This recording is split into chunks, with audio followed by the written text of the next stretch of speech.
नमस्कार, मी पूजा कारेकर पोटपूजामध्ये आपल्या सगळ्यांचं स्वागत करते। आज मी तुम्हाला पिठलं कसं करायचं, कुळथाचं आणि चण्याच्या पिठाचं ते दाखवणार आहे। चला तर मग बघूया। आता हा वाडगा आपला तापलेला आहे, आपण तेल घालून घेऊया।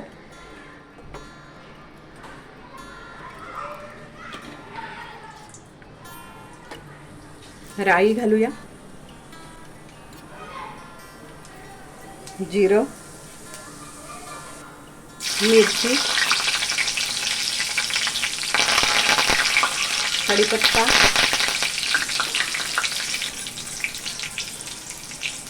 हळद,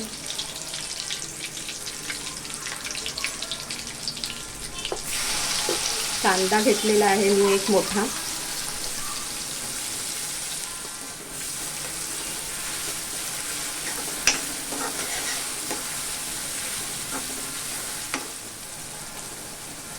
कांदा मऊ होण्याकरता थोडंसं मीठ,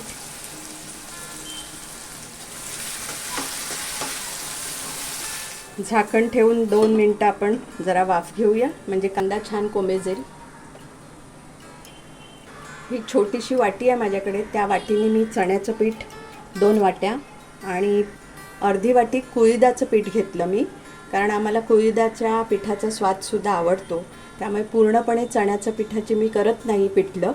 हे या पिठल्याचं वेगळेपण आहे। ही दोन्ही पिठं एकत्र करून पाण्यामध्ये मी मिक्सरला लावून घेतली, जेणेकरून ती एकजीव होतात।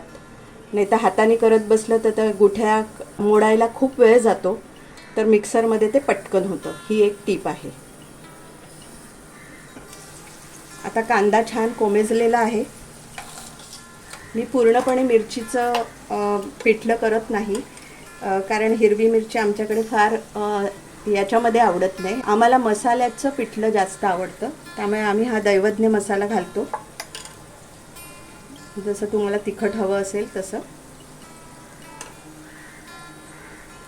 कुळथाचं पीठ घातल्यामुळे त्याला खूप छान चव येते। चण्याचं पीठ जास्त आणि कुळथाचं पीठ थोडं कमी, अशा प्रमाणात ते घ्यायचं, तर ते पौष्टिकही असतं कुळीथ, कारण पूर्णपणे कुळथाचं पिठलं खात नाहीत मुलं, आणि ते मुलांनी खावं म्हणून मी ही एक काय म्हणतो ते गपचूप करण्याची गोष्ट, की चण्याच्या पिठामध्ये हे कुळथाचं पीठ मिक्स करायचं, जेणेकरून त्यांच्या तसं लक्षात येत नाही मग थोडंसं घातलं की, कारण ते पौष्टिक असतं आणि नुसतं कोणी खात नाही। तर आता आपण ह्याच्यामध्ये आपल्याला कसं घट्ट पातळ हवं असेल तसं आपण पाणी घालणार आहोत। तर आमच्याकडे हे पिठलं पातळ आवडतं, त्यामुळे मी पाणी घालून ते सगळं एकजीव करणार आहे।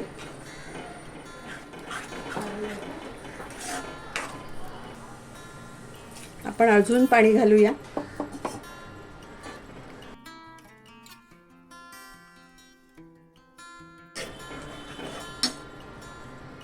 आता वरून कोथिंबीर घालूया।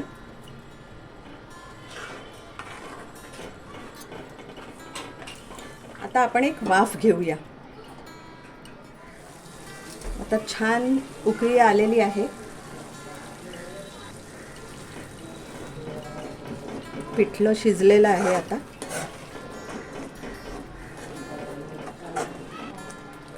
आपलं पिठलं तयार आहे। आता आपण ते सर्व करूया।